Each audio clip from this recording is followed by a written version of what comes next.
지난 시간에 우리는 다윗의 세 용사에 대해서 살펴보았습니다. 세 명의 용사들이 다윗을 위해서라고 한다면 목숨을 두려워하지 않고, 목숨을 잃는 것을 두려워하지 않고 목숨을 내어놓고 충성하는 그 모습이 참 너무나도 감동적인 모습이었음을 우리가 살펴볼 수가 있었습니다. 다윗의 세 용사들뿐만이 아니라 오늘 본문에는 그 외에 다른 다윗의 또 다른 용사들의 이름이 수없이 많이 열거되어 있는 것을 볼 수가 있는데요.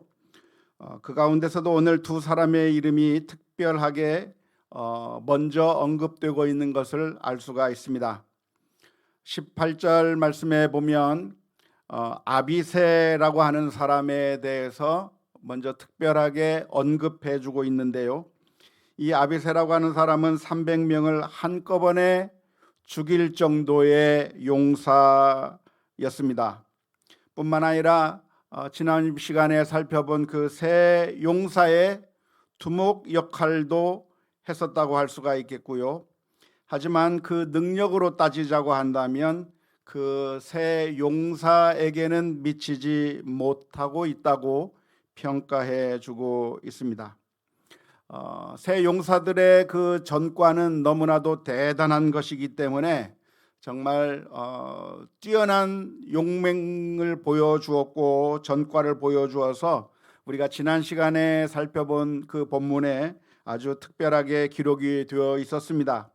요셉 바세벳이라고도 하고 아디노라고 하던 사람은 800명이라고 하는 사람을 죽이기도 했고, 엘르아살이라고 하는 사람은 이 모든 이스라엘 민족들이 군사들이 다 물러갔을 때 혼자 나가서 블레셋과 싸워서 전쟁을 해서 이길 정도의 어마어마한 능력을 가졌고, 산마라고 하는 사람도 모든 이스라엘 민족들이 다 도망갔으나 혼자 나가서 싸울 수 있는 그런 어마어마한 세 용사들이 있었는데, 그 용사들에 비해서는 조금 약간 그 공적이나 그 전과가 조금 낮은 사람들의 이름이 오늘 기록되어 있는데요.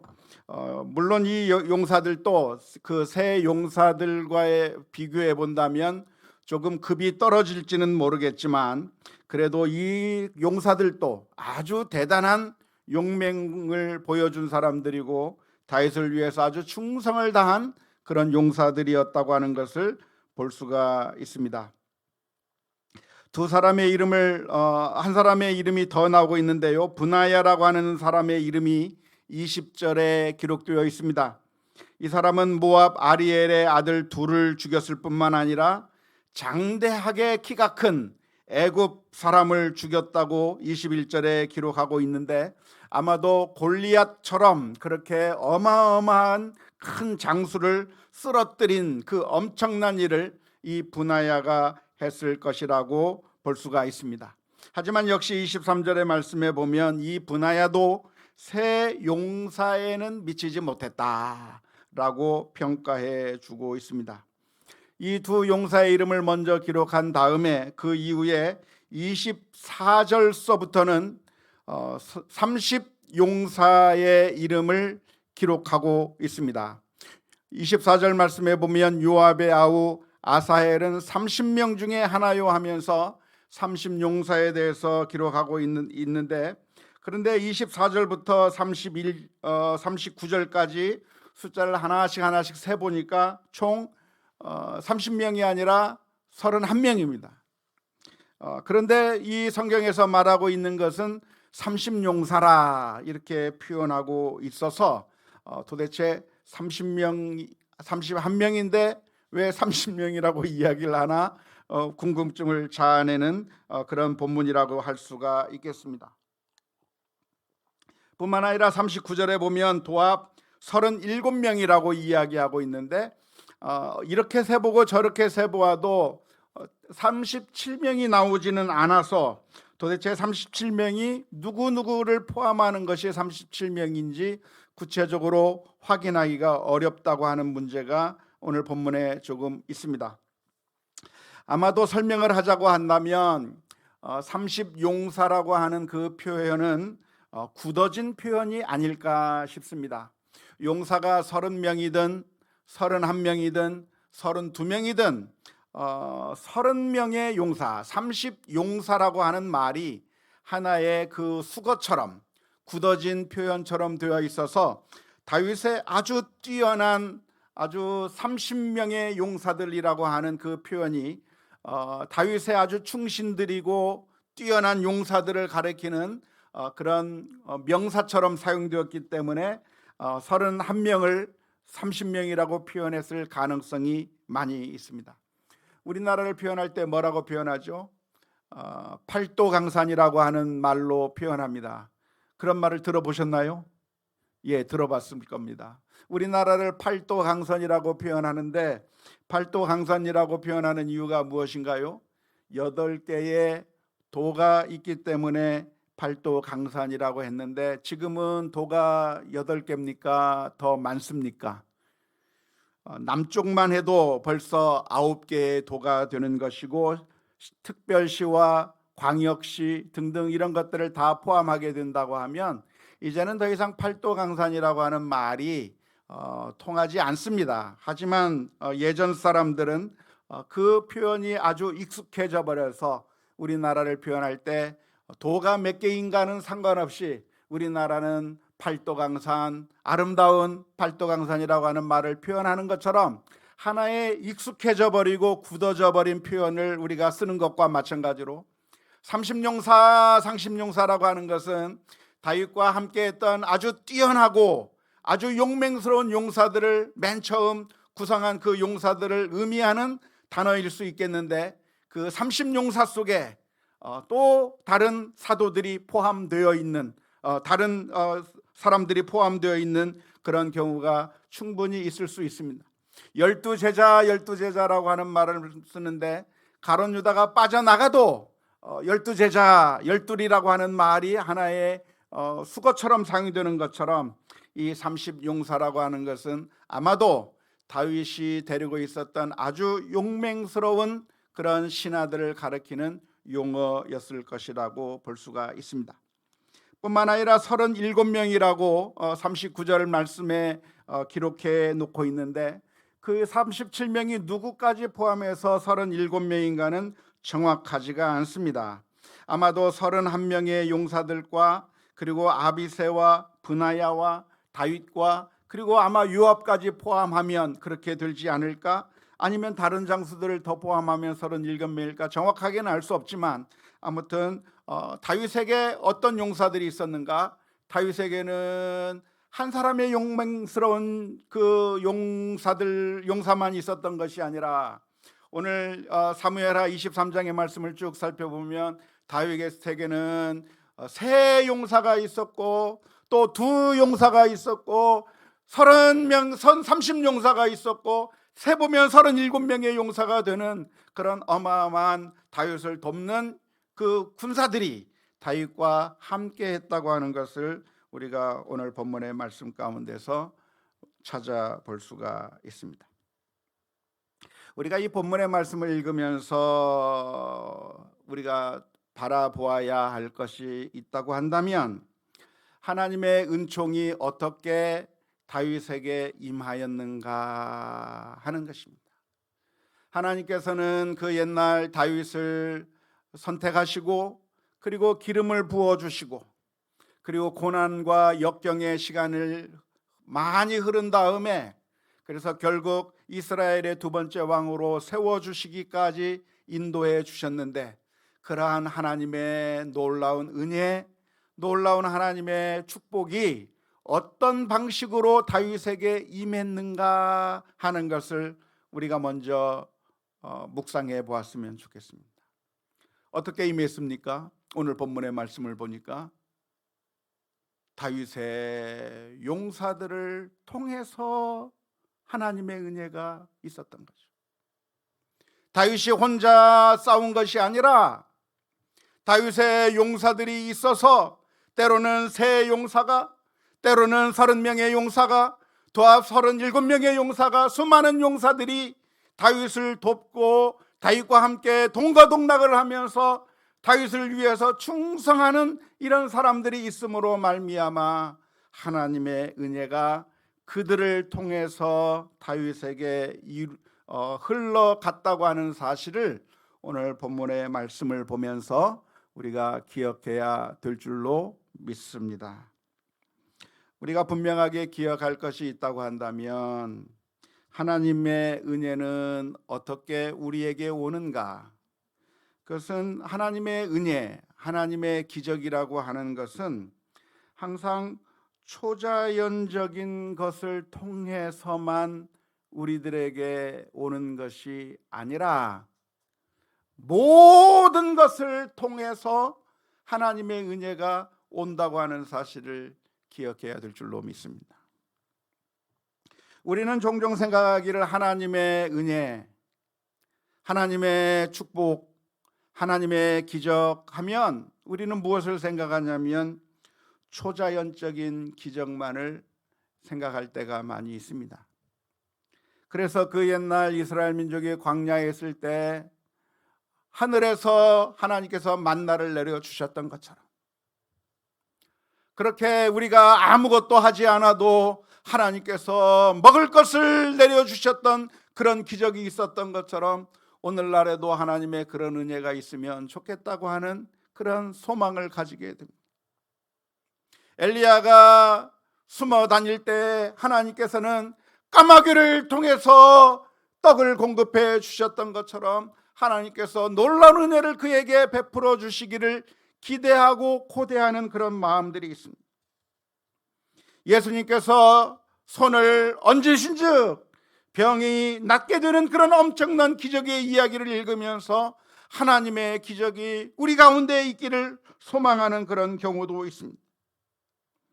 물론 그런 기적들이 우리 역사상 있어 왔고 그리고 앞으로도 하나님께서 원하신다고 한다면 그런 초자연적인 역사들이 우리 가운데 충분히 있을 수 있겠지만 그러나 하나님의 은혜는 항상 초자연적인 방법으로만 우리에게 오는 것이 아니라 자연적인 방법을 통해서도 우리에게 임하신다고 하는 그 점을 우리가 분명하게 묵상해 볼 수 있기를 주님의 이름으로 축원합니다. 내가 땀을 흘리고 수고하고 애쓴 만큼 먹을 수 있는 것은 내가 지금 열심히 농사를 지어서 농사를 지은 그 대가를 먹는 것은 내가 직장을 다니면서 그래서 돈을 벌고 직장을 다니고 또 장사를 해서 수고한 만큼 우리가 소득을 얻는 것을 생각할 때에는 우리들의 마음 가운데 이것은 하나님의 은혜가 아니라 그저 내가 수고한 것이고 내가 땀을 흘려서 얻은 것이고 나의 고생과 내 수고로 이 모든 것을 얻은 것이라고 생각할 때가 많이 있습니다. 하지만 그러한 경우에도 하나님의 은혜가 없이 우리의 힘과 노력으로만 된 것이 아니라 하나님의 은혜가 있었다고 하는 사실을 분명하게 기억해야만 합니다.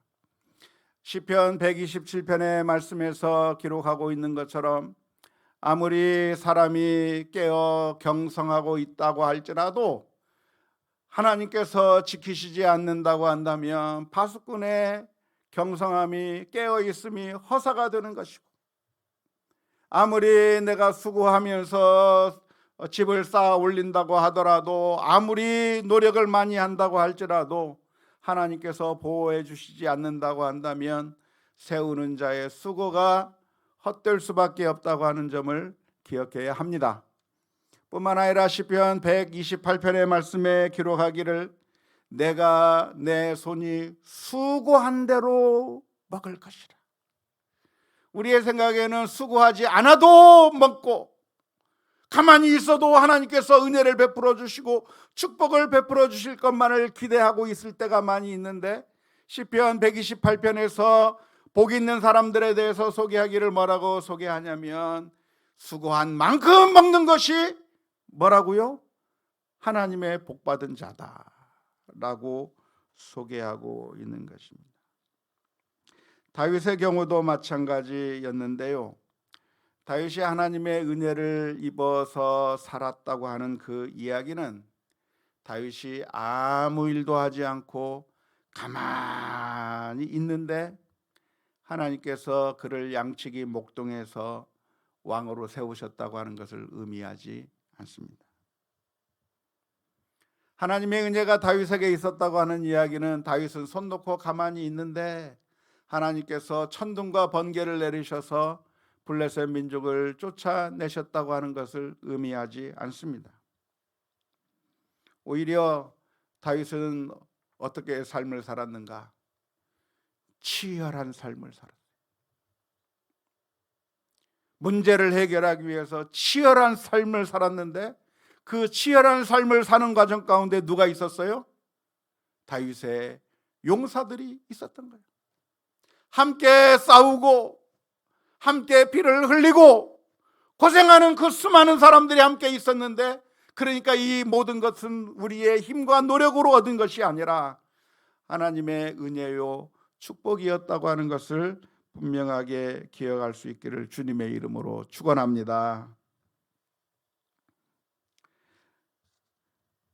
다윗이 목말랐을 때 베들레헴의 우물물을 떠다 바쳤던 그런 세 용사들이 있었고, 또 오늘 본문에서 쭉 열거하고 있는 것처럼 수많은 용사들이 다윗과 함께 있으면서 싸워 주었기에 다윗이 지금 그 자리에 있을 수 있었는데, 그러니까 하나님께서 안 도우신 것이 아니고 하나님의 은혜가 없었던 것이 아니라 하나님의 은혜가 누구를 통해서 나타났는가? 다윗의 용사들의 돕는 손길을 통해서 나타났다고 하는 사실을 우리가 기억해야 될 줄로 믿습니다. 세 명의 용사들이 있었고 30명의 용사들이 있었고 37인의 용사들이 있었다고 하는 것은 하나님께서 도와주지 않았다고 하는 것을 의미하는 것이 아니라 하나님의 은혜가 구체적으로 어떤 방법으로 나타난가를 보여주는 것이라고 할 수가 있는 것이죠. 종종 잘못된 사람들은 말하기를 우리가 전적으로 하나님만 의지해야 하기 때문에 어떤 병에서부터 치료함을 받는다고 한다면, 정말 하나님만 믿기 원한다고 한다면 약을 갖다 내버려야 된다고 말하는 사람이 있습니다. 정말 하나님의 도우심을 바라신다고 한다면 병원에 가는 걸 중단해야 된다고 이야기하는 그런 가짜들이 있습니다. 하나님께서 그렇다고 한다면 하나님께서 우리를 살리시는데 왜 우리가 밥을 먹습니까? 밥을 안 먹어도 살아야죠. 그러면 성경의 가르침은 하나님의 은혜가 있으면 우리가 이 세상에서 모든 것을 다 중단해도 된다고 하는 것을 말하는 것이 아니라, 하나님께서 은혜를 베풀어 주실 때는 돕는 손길들과 또 여러 가지 방법들을 통해서, 손길들을 통해서 이루어진다고 하는 사실을 분명하게 기억해야 될 줄로 믿습니다. 하지만 성경을 보면 하나님만을 의지한다고 하는 것은 이 세상의 것을 버려야만 하는 것으로 착각하게 만드는 그런 구절들이 많이 등장합니다. 그래서 그렇게 오해하기가 쉬운데요. 예를 들자면 홍해 바다 앞에 서 있는 이스라엘 민족을 향해서 모세는 무슨 이야기를 했냐면 이런 말을 했습니다. 너희는 두려워하지 말고 가만히 서서 여호와께서 오늘 너희를 위하여 행하시는 구원을 봐라. 아무것도 하지 말고 가만히 서 있기만 해라. 하나님께서 구원해 주실 거니까 너희는 가만히 서라 라고 하는 그 메시지를 읽으면서 우리들의 마음 가운데 어떤 생각이 드냐면, 하나님께서 구원해 주시니까 내가 수고할 필요 없지, 내가 애쓸 필요 없지, 내가 노력할 필요 없지, 내가 왜 하나님을 의지하지 못하고 이렇게 열심히 하고 있을까? 그냥 손 놔야 되는 거 아닌가? 라고 하는 그런 결론을 내리는 경우가 많이 있습니다. 뿐만 아니라 하나님께서는 기드온을 향해서 말씀하시기를 아직도 너와 함께한 용사들의 숫자가 너무나도 많으니 내가 미디안을 너의 손에 넘겨주지 않겠다고 말씀하시면서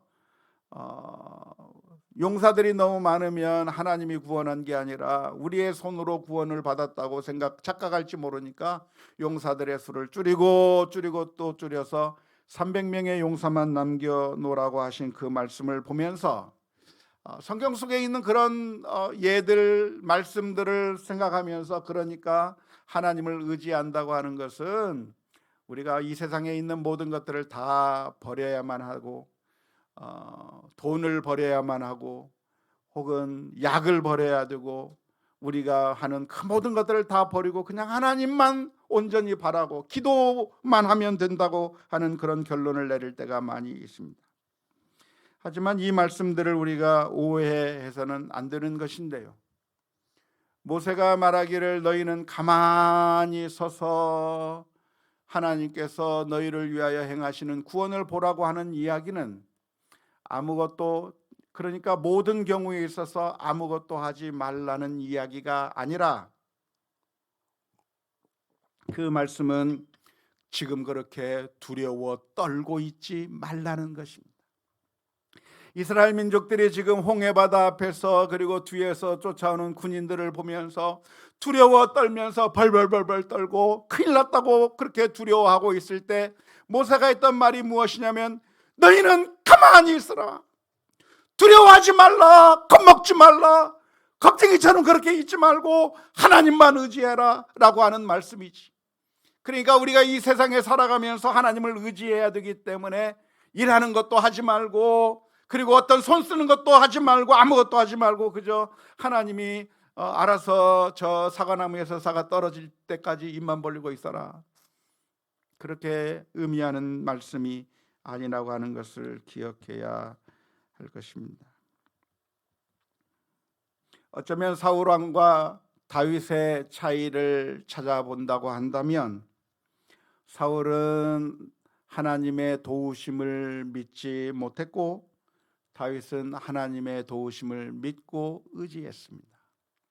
두 사람이 행한 모든 일들은 다 똑같습니다. 똑같이 군인들을 데리고 나갔고 똑같이 싸웠고 똑같이 전쟁에서 승리했지만, 그러나 사울 왕은 그 전쟁에서 승리한 다음에 그 전쟁의 승리가 내가 이룬 승리라고 생각했기 때문에 그 전쟁에서 나온 전리품들을 자신이 차지해야 한다고 생각을 한 것입니다.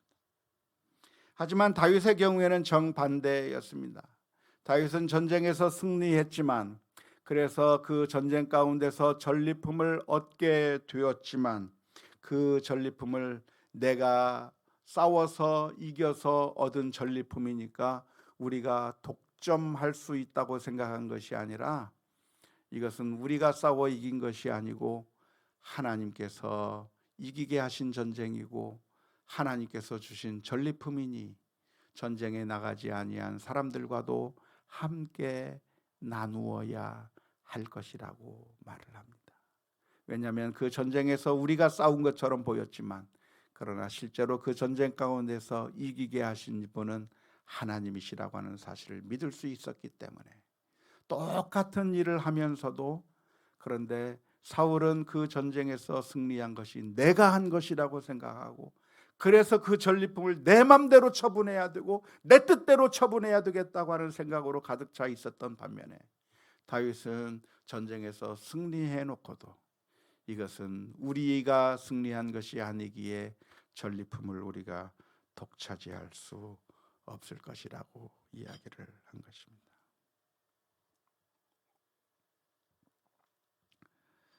그래서 오늘 본문의 말씀을 쭉 읽으면서 다윗의 용사들의 이름들이 기록이 되고 있는데, 그 용사들의 이름을 보면서 아하, 다윗은 참 운이 좋은 사람이구나, 다윗에게는 정말 수많은 용사들이 많이 있었구나, 인재들이 많이 있었구나 라고 결론을 내리는 것이 아니라, 하나님께서는 다윗을 사랑해 주셔서 정말 다윗에게 많은 사람들을 하나님께서 붙여주셨구나.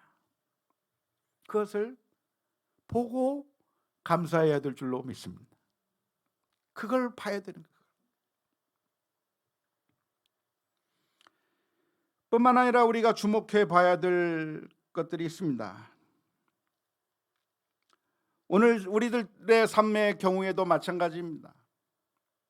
우리가 가지고 있는 것들이 참 많이 있는데요, 우리에게 물질이 있거나 건강이 있거나 혹은 행복한 가정이 있거나 자녀들이 있다고 한다면 그 모든 것이 하나님의 은혜요 축복이라고 하는 사실을 믿고 감사해야 할 것입니다.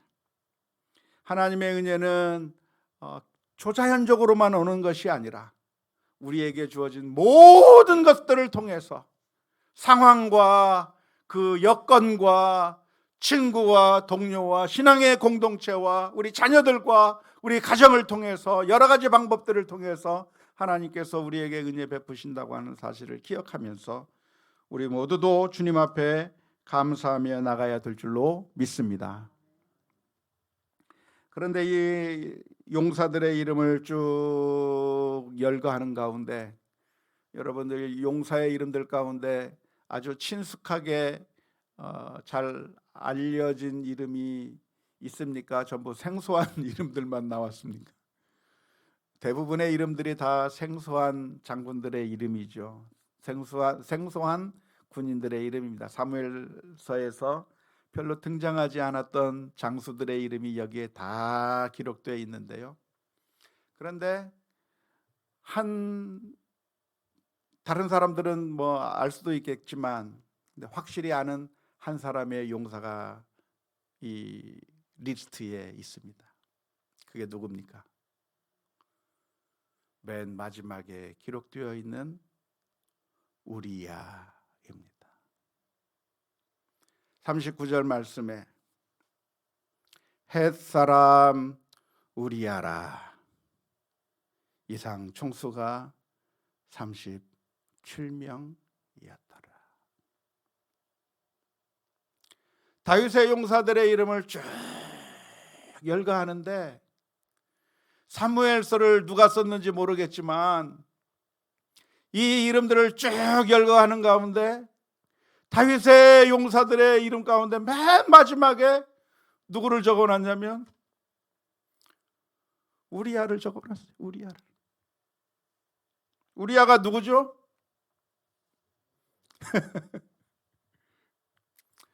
기억하고 싶지 않은 이름입니다. 다윗의 생애 가운데 다시 한번 들려지지 않았으면 생각하는 이름입니다. 왜냐하면 그 이름은 다윗의 수치를 적나라하게 드러내주고 있기 때문에 그래요. 정말 충성스러운 용사였고 전쟁에서 이기기 위해서, 당시에는 전쟁에 이기기 위해서는 여자를 가까이 하지 않아야 된다고 하는 그런 모종의 그런 게 있습니다. 그래서 휴가를 받았는데도 집에 못 가는 거예요. 이스라엘 민족의 구원을 위해서, 자신에게 주어진 사명을 위해서, 다윗에게 충성하기 위해서 집에 가지도 않고 그 길거리에서 잠을 자면서, 용사들과 잠을 자면서 충성했던 한 용사가 누구였느냐? 우리야라고 하는 용사가 있었던 거예요. 정말 충성스러운 용사였는데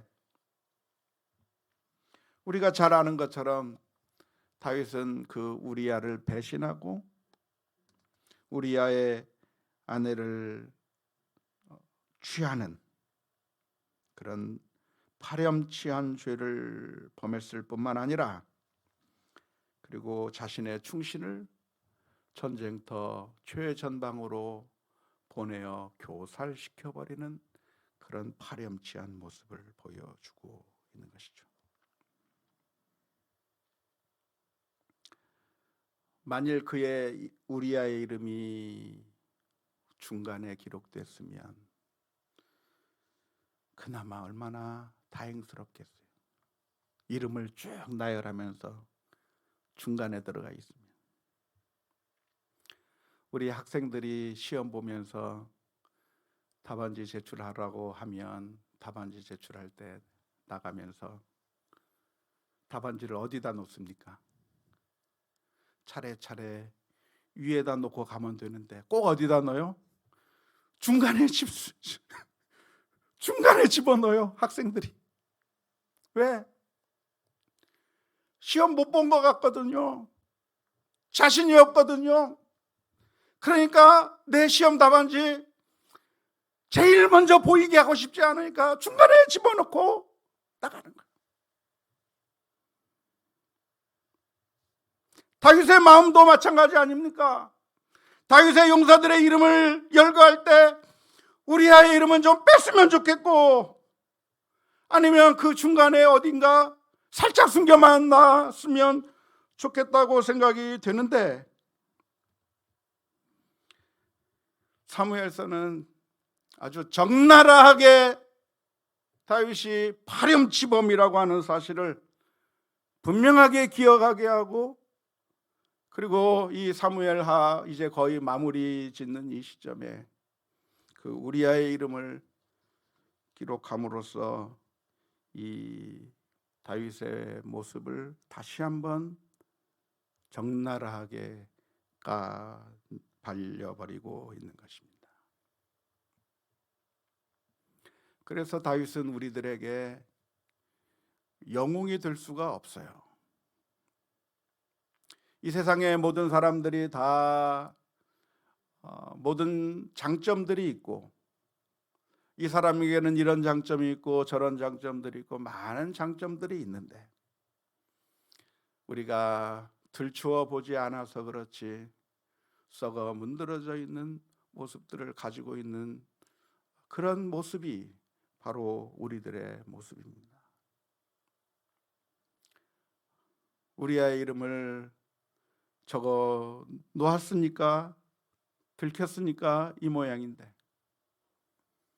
우리도 우리가 남들이 보지 않는 곳에서 우리가 어떻게 죄악을 저지르는가를, 하나님의 말씀대로 살지 못했는가를, 거룩함으로 우리 자신을 숨기고 괜찮은 것처럼 번지를 한 말로, 행동으로 우리를 숨겨 놓았기 때문에 우리가 그냥 살아가는 것이지. 근데 우리가 만일 하나님 앞에 서게 된다고 한다면 벌거벗은 것처럼 창피해서 그 누구도 하나님 앞에 설 수가 없을 것입니다. 그래서 저와 여러분들에게는 예수님이 필요합니다. 우리의 힘과 능력으로는 100점짜리 답안지가 없기에, 빵점짜리 답안지만 가지고 있기에, 우리 주님께서 우리를 살리시기 위하여 이 세상에 오셨고 십자가에 못 박혀 죽으셨으며, 우리가 지은 그 모든 죄를 다 맑게 씻기기 위하여 십자가 위에서 피 흘려 주셨기 때문에 저와 여러분들이 살게 되는 줄로 믿습니다. 늘 감사하면서 살아야 할 것이고, 하나님의 은혜를 기억하면서 겸손하게 엎드려야 할 것이고, 주님을 바라보며 믿음으로 다시 한번 우리들의 삶을 되돌아보며 살아가고, 하나님의 은총 아니면, 하나님의 은혜 아니면 살 수 없다고 하는 그런 믿음의 고백들이 우리의 삶 가운데서 날마다 나와야 될 줄로 믿습니다. 원하기는 저와 여러분들이 하나님의 은혜가 크다고 하는 사실을 기억하면서, 은혜 아니면 살 수 없다고 하는 사실을 날마다 기억하면서 주님을 찬양하는 가운데, 주님께 감사하는 가운데 다시 한번 일어서고 힘과 용기를 얻을 수 있는 우리 모두가 다 될 수 있기를 주님의 이름으로 축원합니다.